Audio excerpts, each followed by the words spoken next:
vai interagir conosco nessa noite, professor e advogado Flori Tasca, né? Que está envolvido conosco diretamente na campanha também contra o acobertamento do caso Varginha e sempre está conosco em eventos justamente online, ou também agora, se Deus quiser, posteriormente também presenciais. Mas o que eu gostaria de dizer para vocês é que hoje, e na verdade desde o dia de ontem, nós estamos comemorando os 26 anos, ou seja, o aniversário de 26 anos das duas primeiras gravações em VHS, em vídeo, que eu tive a oportunidade de realizar com o Coronel Holanda. A primeira delas, no dia 2 de agosto de 97, gravada com a minha câmera de VHS na época, ela documentou a mesma entrevista que o meu nobre amigo e irmão, infelizmente hoje saudoso, Ademar José de Evaé, o eterno editor da revista UFO, o maior editor, eu diria até, da história da ufologia mundial, ele justamente gravou essa primeira entrevista que nós fizemos com a Holanda em áudio.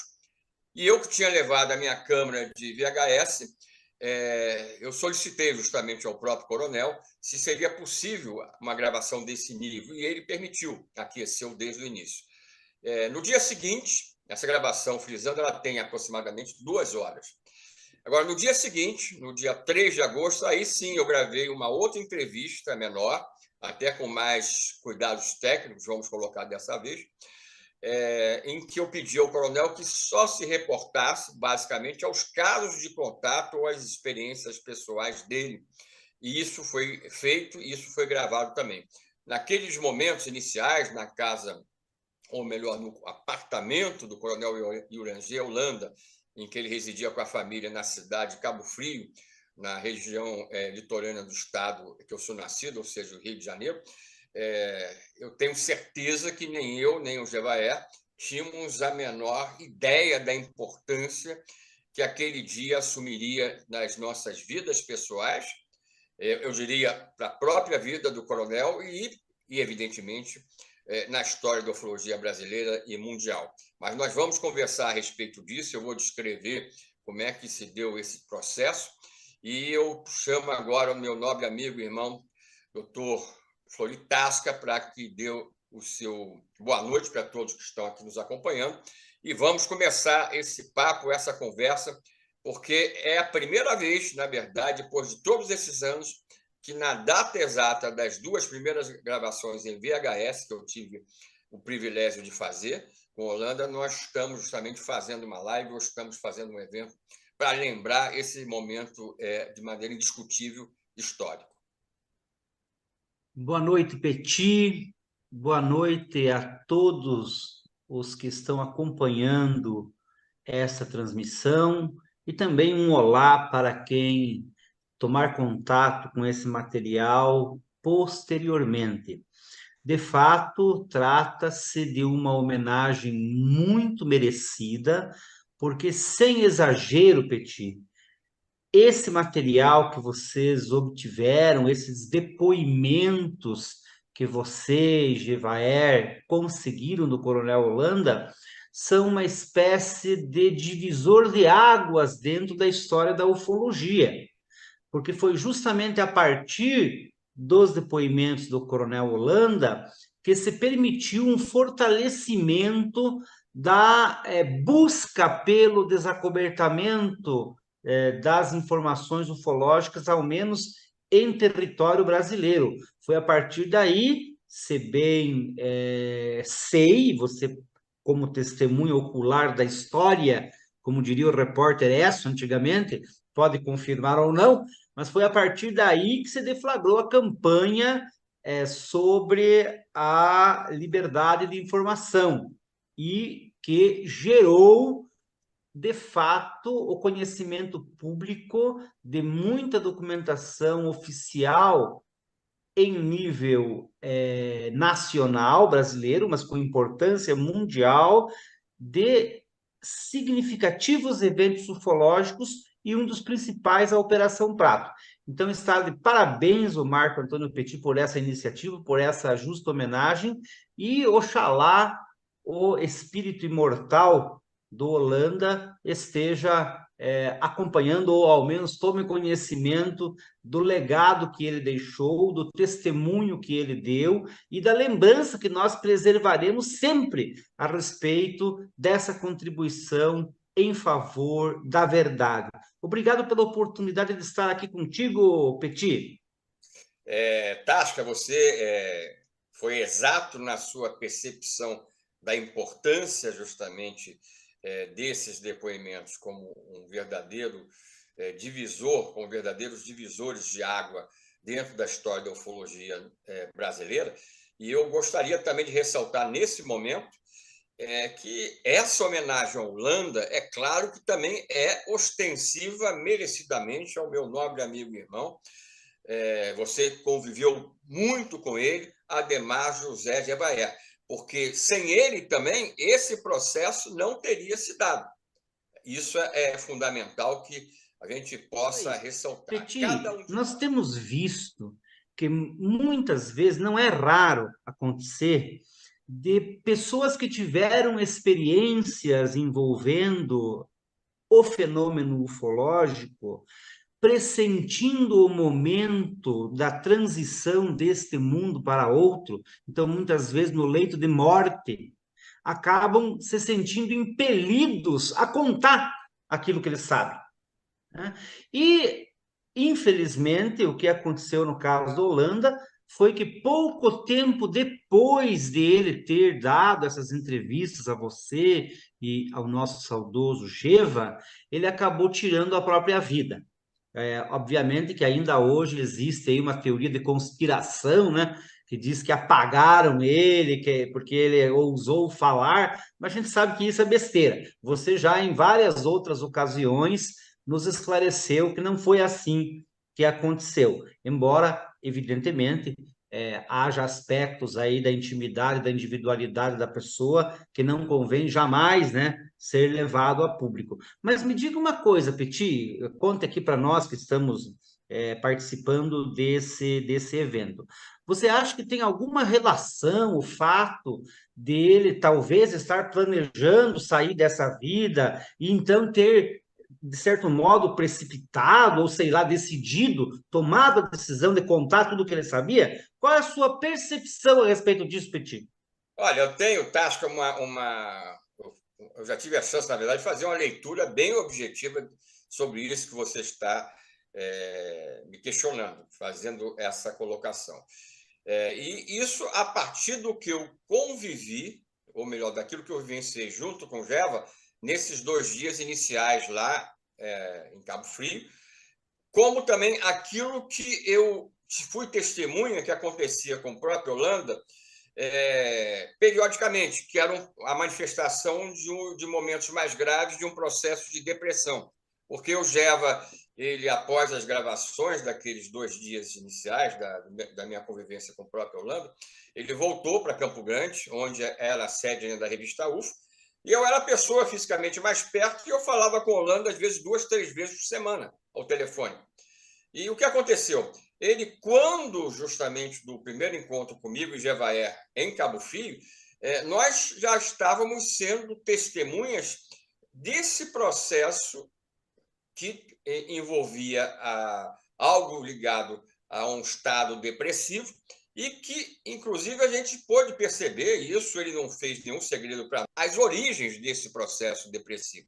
Mas no dia 7 de setembro, quando ele aceitou fazer para mim, dentro de um evento que eu fiz no IBAN, Instituto Brasileiro de Administração Municipal, no bairro de Botafogo, no Rio de Janeiro, a sua única conferência pública, as pessoas não acreditavam que ele fosse lá, achavam que eu ia apresentar uma gravação. Mas ele foi realmente e nós realizamos uma entrevista pública, eu do lado dele, a câmera ficou gravando nesse caso sozinha, a mesma câmera de VHS que já tinha gravado os 2 depoimentos. E o que aconteceu?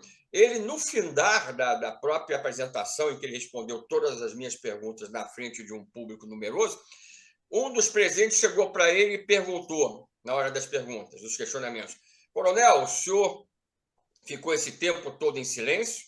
Se passaram 20 anos, por que o senhor agora está falando isso tudo? Ele havia repetido Com outras palavras, é claro, a história contada e gravada por mim e Geva anteriormente. Aí ele não teve dúvida em dar a seguinte resposta: hoje o coronel já tem 57 anos, amanhã ele pode estar morto do outro lado e a história morreria comigo. Ou seja, ele, poucas semanas antes do seu falecimento, ele reafirmou esse aspecto que você colocou, Tasso, que é essa antivisão daquilo que poderia acontecer com ele.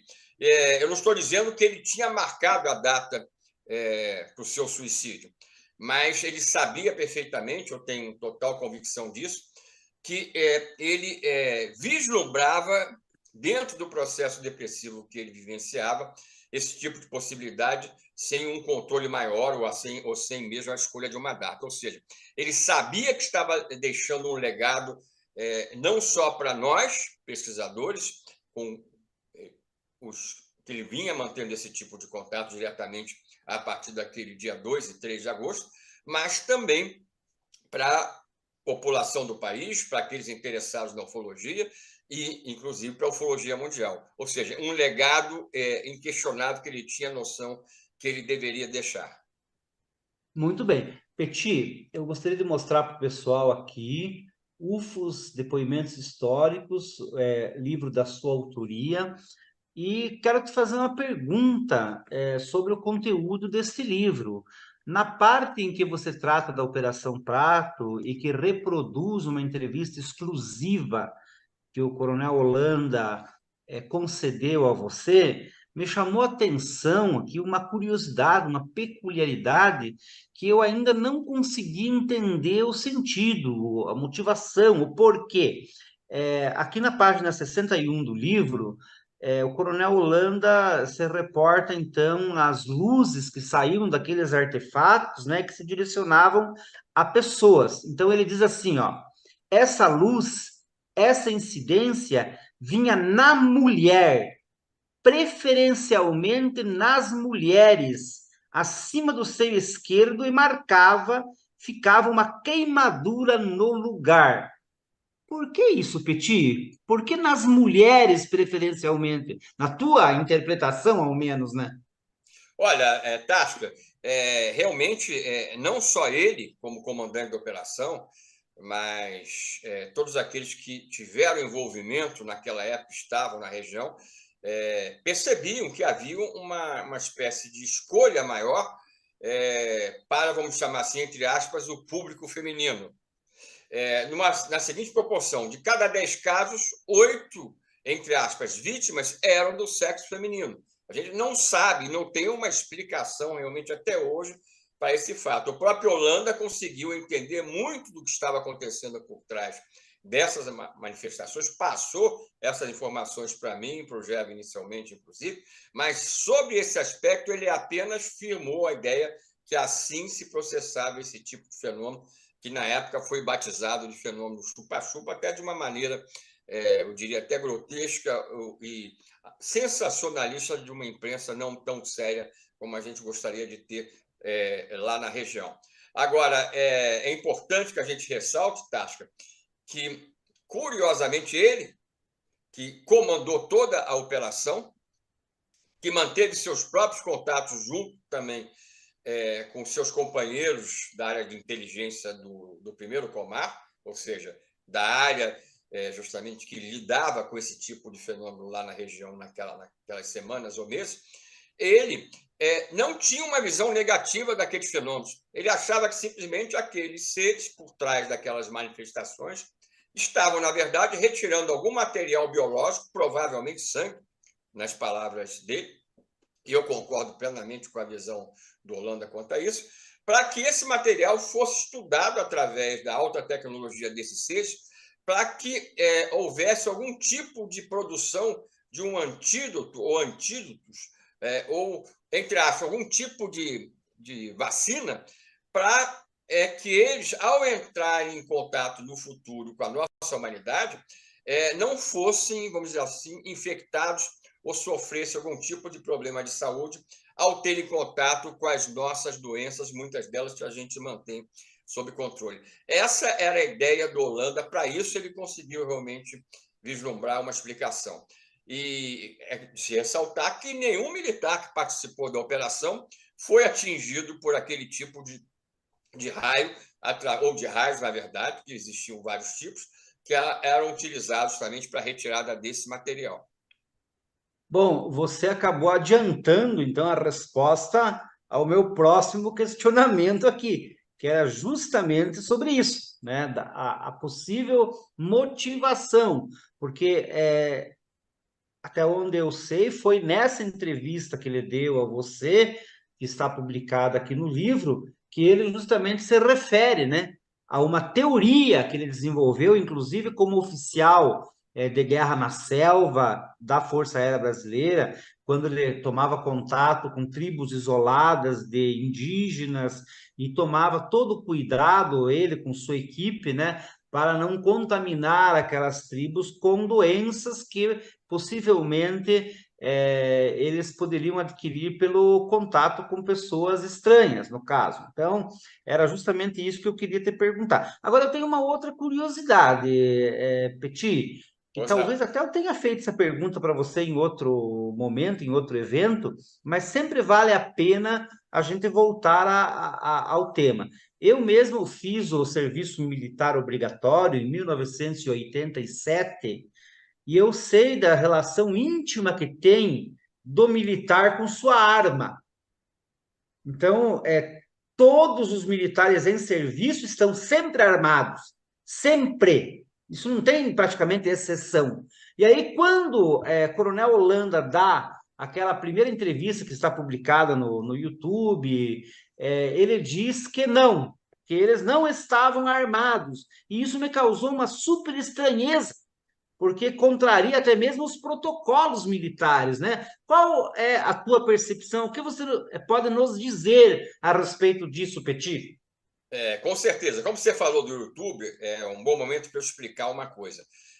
Com exceção de poucos minutos que o Fantástico, na mesma época, gravou com Holanda em vídeo, que foi exibido justamente num programa especial, naquela época, ou seja, no ano de 97, toda e qualquer sequência cinematográfica, ou seja, áudio mais vídeo, que possa ser encontrada hoje em termos mundiais no YouTube, tem como origem exclusivamente o material que eu gravei. É importante que a gente ressalte isso, porque muitas pessoas começaram a espalhar esse material a nível de cópias.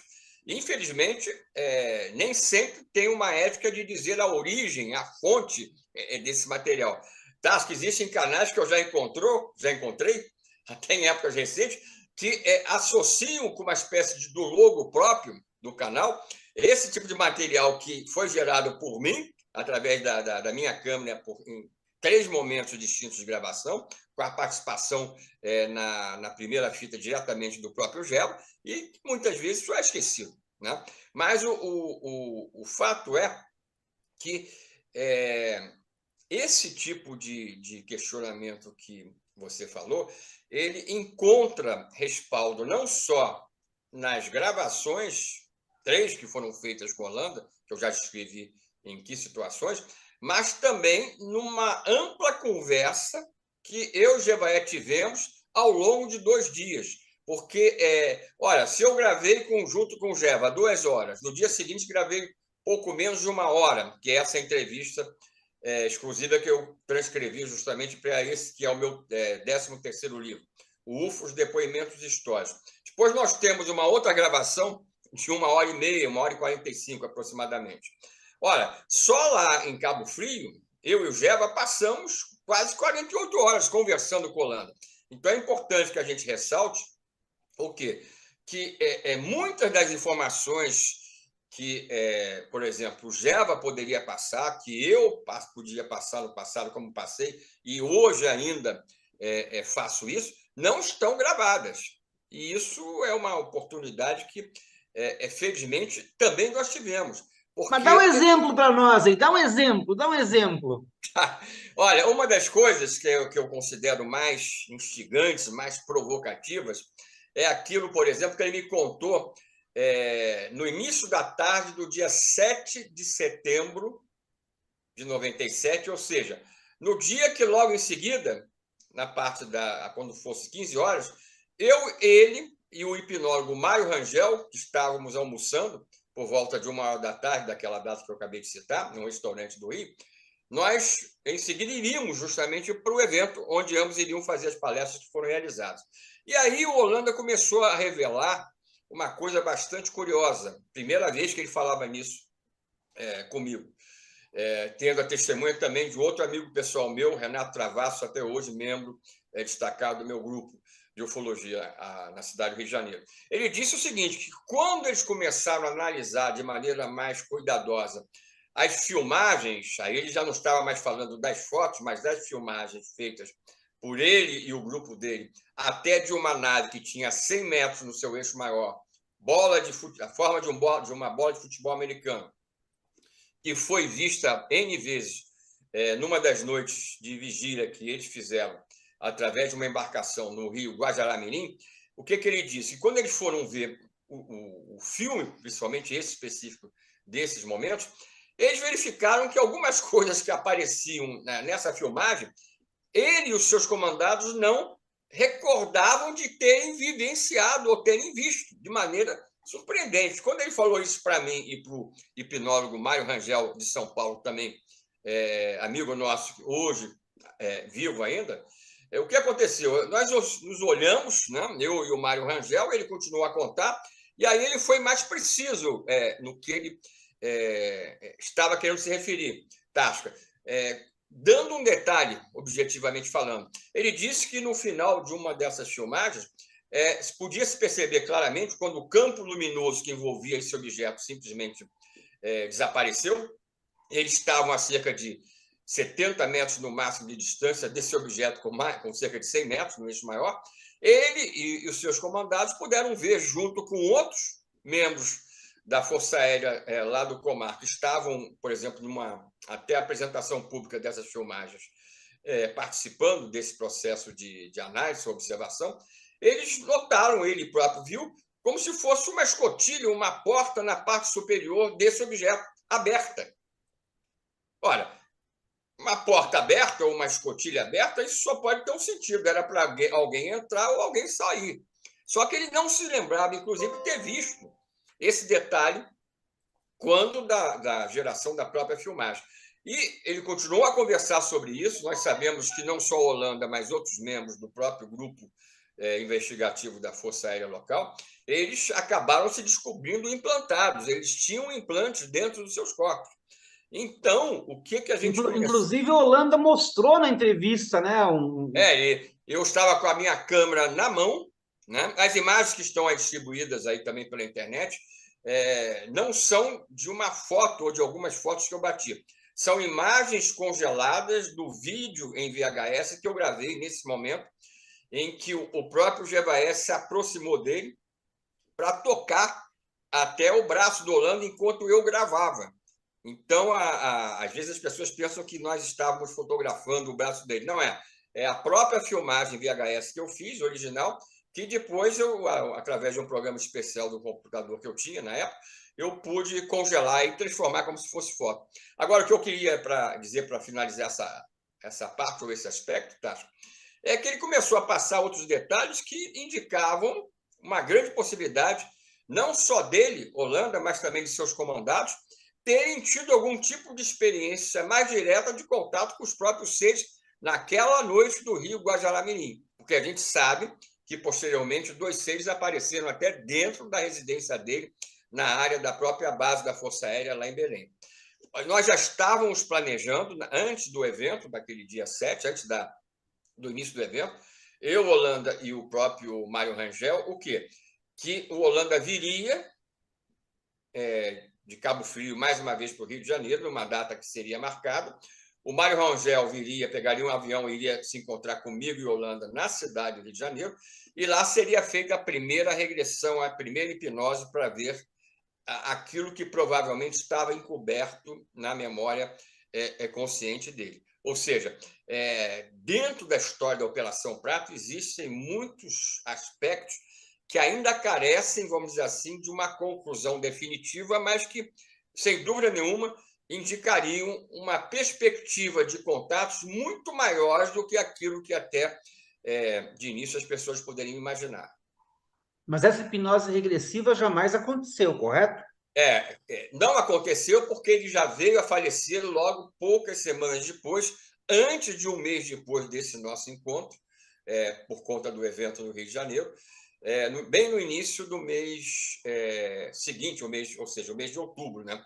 E eu também tive, não tem como eu falar de forma diferente, eu fui aquela pessoa, Tasso, que tive a infelicidade, eu não tenho outro termo para usar, de ser o primeiro ufólogo a tomar conhecimento do suicídio dele. Porque como eu mantinha contatos semanais com ele, por telefone, inclusive, quando eu liguei no início de outubro para lá, para a residência dele, o telefone através do qual eu sempre falava com ele, o que aconteceu? Ninguém atendeu, na maioria das vezes era sempre ele que atendia, apresentando algum tipo de sinal depressivo ou não, ele variava, a gente percebia isso mesmo no telefone, mas o fato que a chamada continuou, o chamamento continuou acontecendo, até que atendeu uma senhora que me perguntou quem eu era, se eu era jornalista, eu falei que não, se eu era amigo dele, eu falei que sim, e aí ela me disse, olha, aconteceu uma tragédia, o coronel Holanda se suicidou há poucos dias atrás. Aí eu fui para a região também, como primeiro ufólogo a chegar lá, praticamente ninguém foi, inclusive até depois, junto com o jornalista Luiz Petri, da Rede Globo, que havia feito, por deferência nossa, apresentando o Holanda para ele, para o próprio Petri, o Jevaé fez esse contato, eu me lembro muito bem como é que foi, ele resolveu ir comigo, com um carro sem identificação da Globo, para fazer uma investigação. Por mais que a gente não achasse uma surpresa aquela fatalidade, era nossa obrigação, até como amigo do Holanda, justamente ir atrás. Então, nós tivemos com os militares, que a pedido, justamente, militares da Polícia Militar do Rio de Janeiro, que a pedido de uma das filhas do Holanda, foram até a casa da família para constatar justamente a morte do coronel. Até essas pessoas eu tive a chance de encontrar. Até hoje eu tenho os depoimentos por escrito das duas filhas do Holanda, em que elas garantem, isso até para usar como base para a refutação dessas teses conspiratórias aí que você fez menção, eu tenho até hoje até eu mexi nesse tipo de material aqui, porque a gente ia fazer essa live, eu tenho os dois documentos assinados pelas duas filhas do Holanda, a de sangue e a adotiva, em que ambas falam basicamente o quê? Que, infelizmente, o pai delas havia falecido dentro de um processo de suicídio pelas mesmas razões que já o haviam levado a uma outra tentativa, que felizmente não tinha atingido sucesso, quando na cidade do Rio de Janeiro, anos antes, já tinha tentado suicídio, né? Isso é um outro detalhe que eu diria trágico, que a gente preferia não estar aqui colocando. Petit, anos depois, então, da Operação Prato, nós temos a noite oficial dos OVNIs ou dos UFOs no Brasil. Depois de muita luta, veio a público o relatório final da Força Aérea Brasileira a respeito do fenômeno acontecido em 1986. E eu lembro que uma parte desse relatório conclui que aquelas naves que sobrevoaram o espaço aéreo brasileiro eram sólidas, porque eram detectadas por radar, e eram guiadas por causas inteligentes, ou por uma causa inteligente. Então, a ufologia, pela própria definição do seu termo, né, é o estudo dos UFOs, dos objetos. E a maioria do pessoal, ainda hoje, fica fascinada com o fenômeno, com a aparição das naves, como aconteceu na Operação Prato, mas assim, menos objeto de curiosidade das pessoas, quem são esses seres, essas inteligências que guiam esses objetos?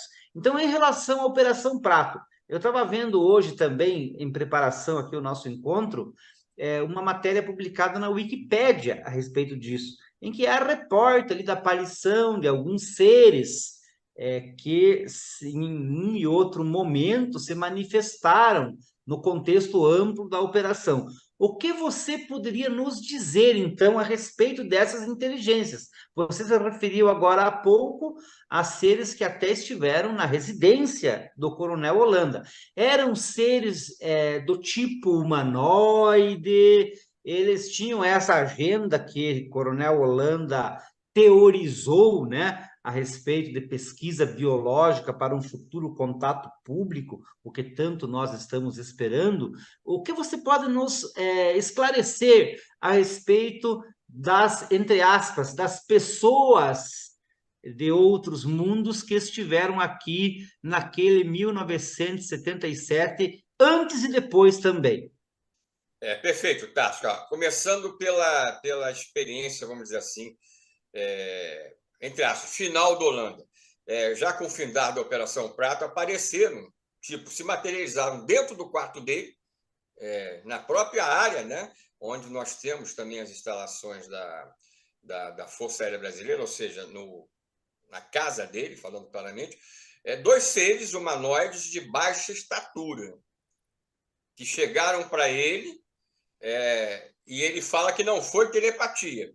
Ele fala que falavam com algum tipo de, entre aspas, acento peculiar, uma voz metalizada, em que ele se recorda apenas da seguinte declaração: não se preocupe, nós não vamos lhe fazer nenhum mal. Aí ele já vai acordar só no dia seguinte. Esses seres se manifestaram quando houve um estalido semelhante ao de um disjuntor sendo desligado, e, nesse momento, todo o quarto dele foi banhado por um flash luminoso.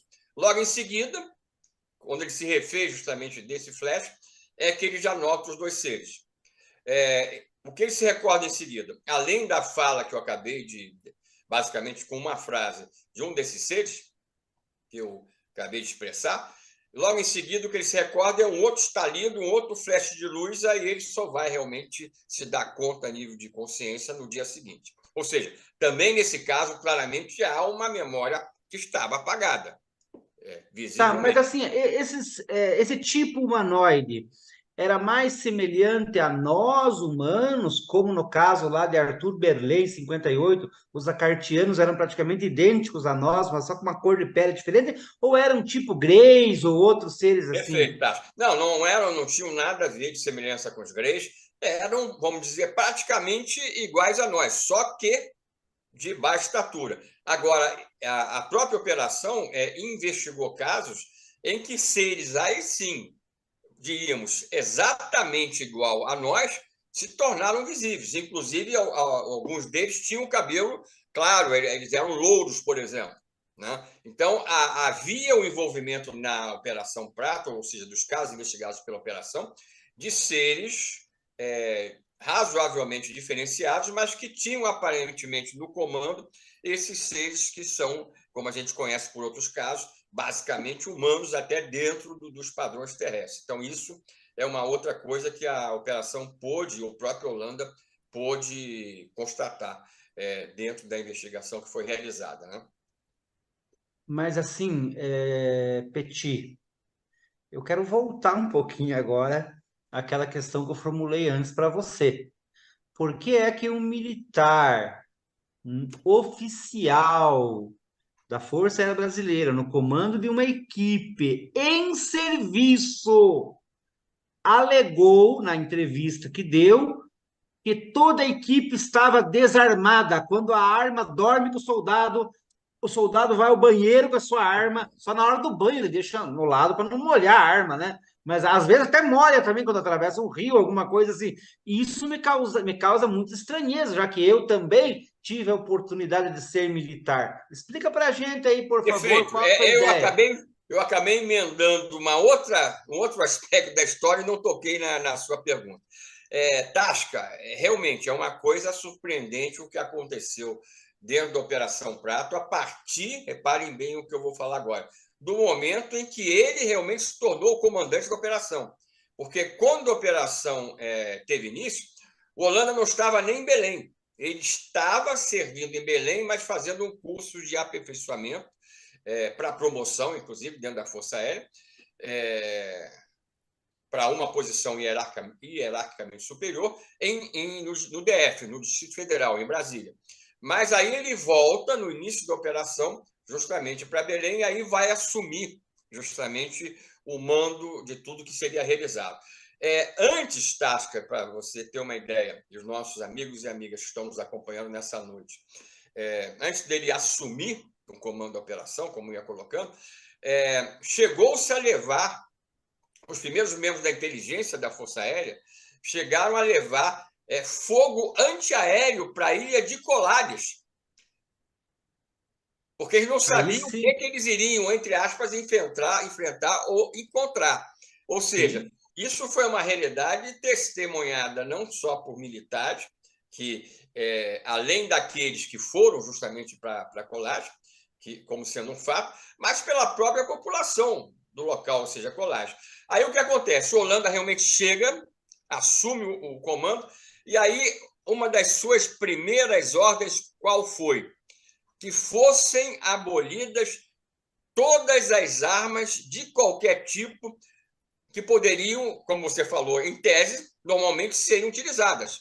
Nenhuma arma pessoal, vamos chamar de cintura, como você imaginou, nem isso eles levavam para as pesquisas, para as vigílias noturnas. E foi dentro dessa prerrogativa, ou dessa situação, que esses objetos começaram a se aproximar do grupo comandado por ele, se mostrar literalmente para se permitirem fotografar mais de 500 vezes e serem filmados várias vezes. Então, repare, eu não tenho a menor dúvida, Tasca, que de uma forma ou de outra, como é comum acontecer no cenário dos casos de contato mais íntimos da ufologia, havia uma conexão, isso eu gostaria de ressaltar, de alguma maneira mais direta entre os operadores por trás dessas manifestações, ou seja, os próprios seres, ocupantes dos UFOs, e o Holanda, que foi uma peça-chave para que aquelas coisas pudessem acontecer, para a geração de uma farta documentação de uma maneira que, numa situação normal, seria, vamos dizer, praticamente impossível, né? Realmente, não há como não concordar com o que você disse. Imaginar militares irem para a selva amazônica, rumo ao desconhecido, tendo que deixar cada uma das suas armas, até pessoais, em casa, é uma coisa sem paralelo. Como também foi sem paralelo o aspecto das demonstrações que esses seis passaram a fazer para a Holanda e o seu grupo. Peti, nós estamos já no tempo combinado aqui, mas eu tenho várias perguntas, na verdade, a gente pode ficar uma noite toda falando sobre isso aqui, né? Só que uma delas eu gostaria de mostrar aqui o Luzes do Medo, do jornalista Carlos Mendes, que acompanhou, que cobriu a Operação Prato na época, e uma das ideias que ele expõe aqui no livro é que ainda há o que se descobrir a respeito da Operação Prato. E aqui uma pergunta que não quer calar, não quer. Onde estão, que fim levaram os filmes da Operação Prato? Qual a tua ideia a respeito disso, Petit? Olha, a Força Aérea, durante anos e anos, a partir da campanha da Comissão Brasileira de Ufólogos, né, UFO, Liberdade de Informação já, solicitou, sempre tendo à frente na parte legal, o nosso parceiro e amigo e grande irmão, que você conhece muito bem, o Fernando Ramalho, que cuidou sempre da parte legal da campanha. E não é de hoje que, inclusive pela via legal, inclusive na atualidade, dentro dos aspectos ligados à chamada Lei de Acesso à Informação, nós estamos cobrando, a partir também de um processo, tendo à frente o Ramalho, mas que acontece também dentro da Comissão Brasileira de Ufólogos, justamente um parecer, uma declaração mínima quanto a essas filmagens. Porque o Holanda disse pessoalmente para mim, disse pessoalmente para o Gevaer, que foram feitos 4 filmes. Inclusive alguns particulares dele, né? Ele mesmo fez um equipamento particular dele.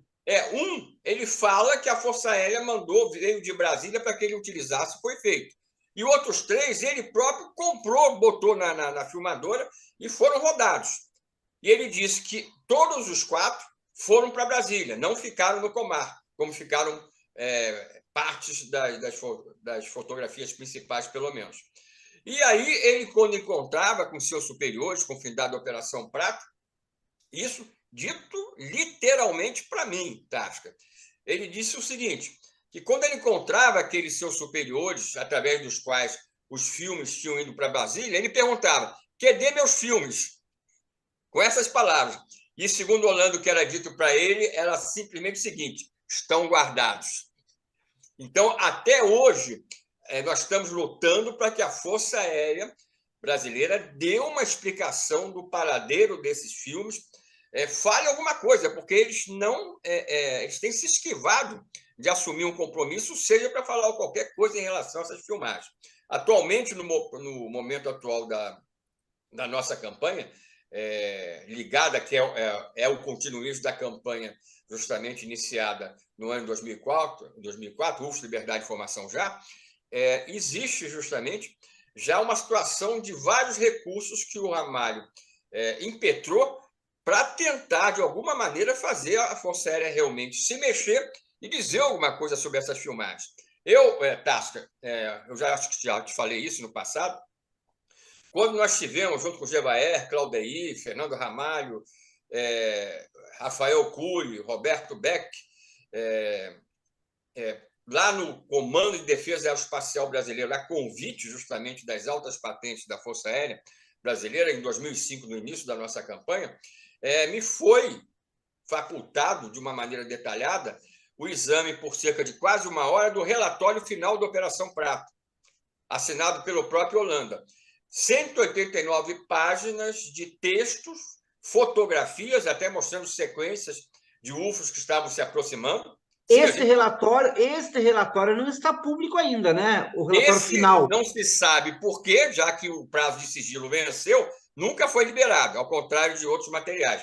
Mas o fato que me fez recordar esse relatório, eu escrevi sobre isso para a própria revista UFO, ao voltar lá de Brasília, desse relatório, eu tive a chance de ver vários fotogramas, não só fotos, mas vários fotogramas desses filmes que realmente foram rodados.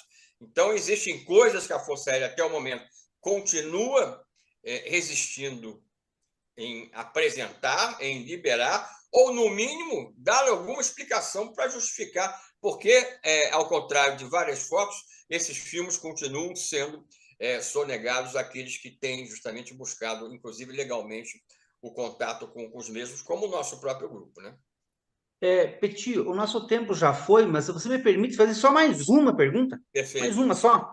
Assim, Perfeito. ó, Petit, você vê alguma relação daquilo que aconteceu na Operação Prato com algum outro episódio ufológico posterior ou mesmo anterior à Operação Prato? Ou seja, essa raça alienígena que esteve aqui naquele momento, já se passaram mais de 40 anos, afinal, um tempo bastante suficiente, né, para que aquele contato público pudesse ocorrer. Você enxerga algum link, alguma relação com algum outro episódio ufológico da história mundial? Olha, em si, dentro de algo da magnitude da Operação Prato, não, mas em relação aos seres que se manifestaram, os padrões que apareceram dentro da Operação Prato foram estudados pelo Holanda e seus comandantes, por exemplo, são padrões que não são exclusivos daquilo que aconteceu na Amazônia no ano de 1977. Existem seres com o mesmo tipo de padrão envolvidos em outro tipo de experiência pelo mundo afora, inúmeras vezes. Agora, o importante é que, de alguma maneira, isso é que eu gostaria de colocar já agora, nesse momento final, para homenagearmos mais uma vez o Coronel William de Holanda pelo seu desprendimento. E o Geva também, como eu falei de início, né? Ambos agora devem estar lá conversando de uma maneira provavelmente íntima sobre tudo aquilo que sempre foi o interesse de ambos, porque a Holanda tinha esse tipo de aspecto desde a infância também, de interesse pela questão ufológica. Mas o que eu queria dizer é o seguinte, eu não tenho a menor dúvida que esses seres, por algum motivo, que aí sim nos escapa, escolheram esses militares, provavelmente muito bem escolhidos pelo destino, para demonstrarem a sua presença de uma maneira contundente, que nunca aconteceu dentro de qualquer episódio semelhante em termos mundiais, quanto mais nacionais. Então, isso é uma coisa que a gente tem que ressaltar, é um legado indiscutível, e eu diria, Tasca, que é claro que eu e Jevaé, quando fomos para Cabo Frio, naquele primeiro momento, nós sabíamos da importância do que nós estávamos indo lá fazer. Afinal, era o comandante de uma operação sigilosa, classificada como confidencial no passado, que iria nos receber para revelar, em tese, pelo menos, todos os detalhes que ele trazia consigo. Mas nós não tínhamos, até mesmo depois, eu digo isso de coração, Tasha, mesmo depois dele ter se deixado gravar em VHS, em vídeo, pela minha pessoa, na entrevista com o próprio Gero, depois de maneira exclusiva pela minha pessoa, e depois do tal evento, mesmo naqueles momentos, apesar da grandiosidade que a gente percebia que envolviam essas situações, eu ainda, como o próprio Gero, a gente ainda não mensurava aquilo que ia acontecer no futuro a partir daquele nosso encontro dos dias 2 e 3 de agosto, que hoje nós estamos comemorando 26 anos justamente a nível de aniversário.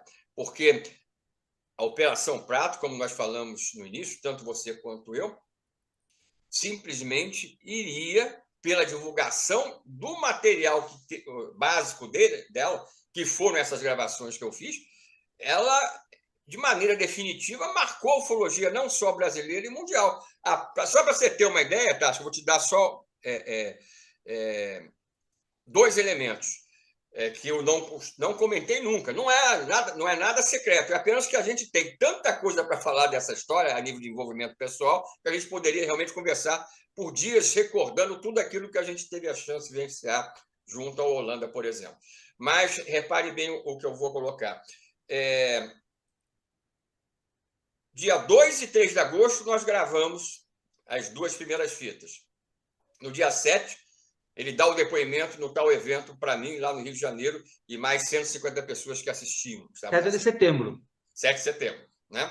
E aí, ele iria dar um outro depoimento, também claramente explosivo, por ocasião de dezembro daquele ano, 1997, quando ia acontecer o primeiro Fórum Mundial de Ufologia, que aconteceu naquele ano, infelizmente, sem a presença da Holanda. Na época, na oportunidade, Tasca, tanto eu quanto o Jevaé, em determinado momento, subimos lá no palco da LBV, que foi grande apoiadora para a realização desse evento. Brasília.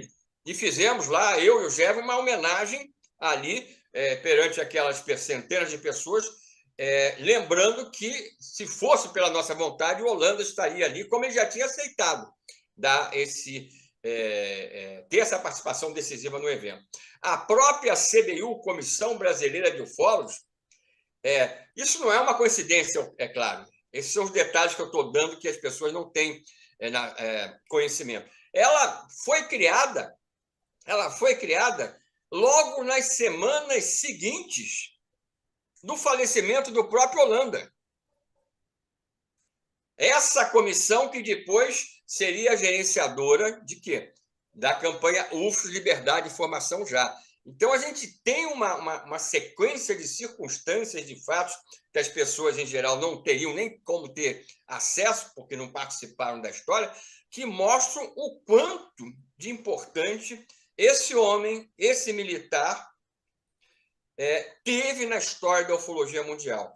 E, nesse momento, eu faço realmente uma homenagem agora, chamando o nome dele e agradecendo ao coronel William G. Holanda por ter, reparem bem o que eu vou falar, justamente quando ele pensava na própria morte, ter tido a visão de dar para nós uma prova sobre a vida extraterrestre. Que lindo isso, hein? Né? Que maravilha! Eu escrevi isso sobre, no final desse meu 6º livro, exclusivo da ufologia militar, lançado pelo Jevaé e pela revista UFO, no final do capítulo, justamente sobre a Operação Prato. É uma percepção que eu tinha e tenho E era também exatamente a percepção que o Gevaert tinha. Então, quando ele leu as minhas palavras ali no final desse capítulo, no caso, o próprio Geva, ele também se emocionou, porque ele pensava exatamente da mesma maneira que eu, vendo a importância desse homem, vendo a importância desse militar, que deu a mim e a Gevaert essa condição de representá-lo na divulgação massiva, justamente, de todo esse material. É por conta disso que tanto eu quanto o Geva, nós tínhamos aquela percepção que esse material não pertencia a nós. Quando a Rede Globo, a grande Rede Globo, né, vamos chamar assim, cujos os recursos são inimagináveis, quis fazer justamente o primeiro documentário antes do History Channel sobre a Operação Prato, eles receberam cópias dessas minhas gravações feitas em VHS sem pagarem um centavo para esse que hoje aqui está fazendo essa live com você. E é assim, Geva, eu pensei no Geva agora. Petit, realmente isso é emocionante, né? Por quê? Porque o Coronel Holanda, até onde eu sei, pelo pouco que eu sei dele, né, tinha princípios assim espiritualistas.